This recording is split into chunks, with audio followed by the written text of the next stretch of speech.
Ryder had never been a man who backed down from anything. In his world, fear was weakness, and weakness was dangerous. For decades, he lived fast, tattoos running down his arms like stories inked in fire, a leather jacket worn from years of battles on the road, and a Harley that roared louder than thunder. To most people, he was the kind of man you crossed the street to avoid. To his brothers in the Hells Angels, he was loyalty and strength personified. But when the doctor leaned across the desk with pity in his eyes, Ryder felt smaller than he ever had before. "I'm afraid the cancer has spread too far," the doctor said softly. "Stage 4, we'll do what we can, but you should prepare for the months ahead."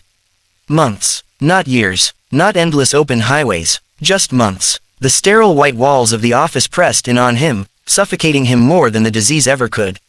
Ryder barely remembered nodding, barely heard the rest of the words, treatments, options, timeframes. None of it mattered. He knew what it meant. His road was running out.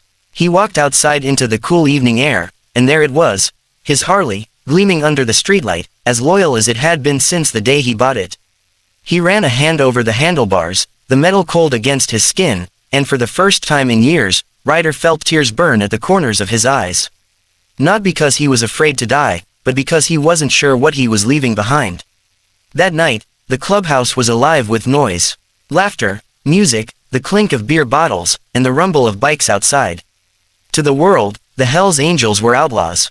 To Ryder, they were family. But family wasn't just about living wild, it was about leaving a mark. And Ryder wasn't sure what his mark would be if death came tomorrow. He pulled Tank aside. Tank was more than a brother, he was a piece of Ryder's own soul.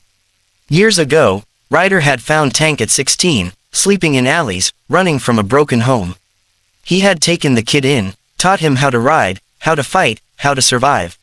Now Tank was a man, built like a bull, feared on the streets, but to Ryder, he was still that lost boy he had once protected. "Tank," Ryder began, his voice gruff, heavier than usual. "I need you to promise me something." Tank frowned, sensing something was off. "What's with the tone, old man? You sound like you're saying goodbye." "Just promise me," Ryder insisted. "Promise me you'll keep the ride alive.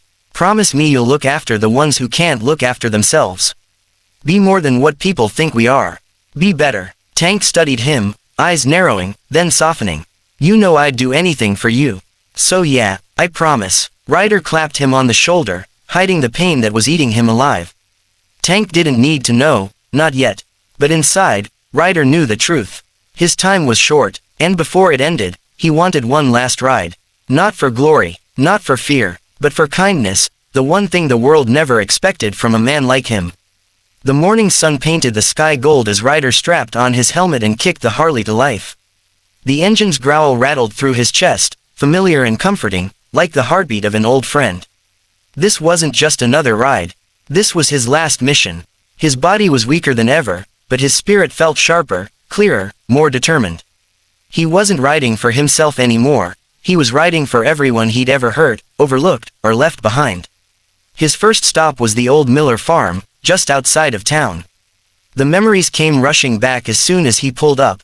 He and the boys, years ago, roaring through fields after a night of drinking, tearing up rows of crops for the thrill of it.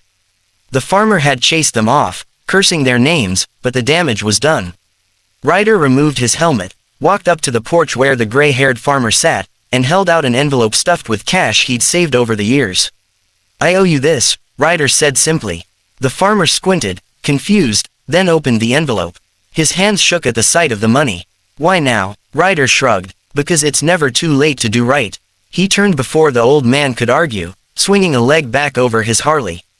The look on the farmer's face, half disbelief, half gratitude, was enough to keep Ryder's engine roaring for miles. His second stop was at a diner he hadn't set foot in for over a decade. The smell of frying bacon and coffee hit him as he pushed open the door. The waitress behind the counter froze. She remembered him, how he and his gang had stormed in once, loud and rough, then skipped out without paying. Her lips pressed into a thin line as he approached. Ryder didn't say a word. He ordered a coffee, left a $100 bill on the table, and when she came back with change, he slid a thick envelope across the counter. "For you," he muttered. She opened it, gasping at the sight of more money than she made in months. "Wait, why are you?" She started, but Ryder was already walking out the door, helmet in hand. He didn't look back. At a gas station later that afternoon, Ryder spotted a young boy crying next to a rusty bicycle with a broken chain. Ryder crouched down, his stiff knees creaking, and pulled out a small tool from his jacket pocket. In minutes, he had the chain back in place. The boy stared at him wide-eyed. "You're a biker," he whispered. Ryder grinned, grease on his hands. "Nah, kid, I'm just a man who knows how to fix things." The boy's smile lit up the whole parking lot, and Ryder felt something shift inside him. People were starting to see him not as the outlaw, not as the Hell's Angel to fear, but as a man capable of kindness. With every stop, Ryder felt his body giving way, but his soul felt lighter than it had in years. This ride wasn't about chasing freedom anymore. It was about leaving behind something better than the roar of his engine. By the time Ryder reached the children's hospital, the strain of the road was etched deep into his face. His coughs came harsher, and his hands trembled as he guided the Harley into the parking lot. Tank was already waiting, arms crossed, worry written all over him. "You sure about this?" Tank asked, his voice low. Ryder smiled faintly. "If I'm going out, brother, I'm going out on my terms."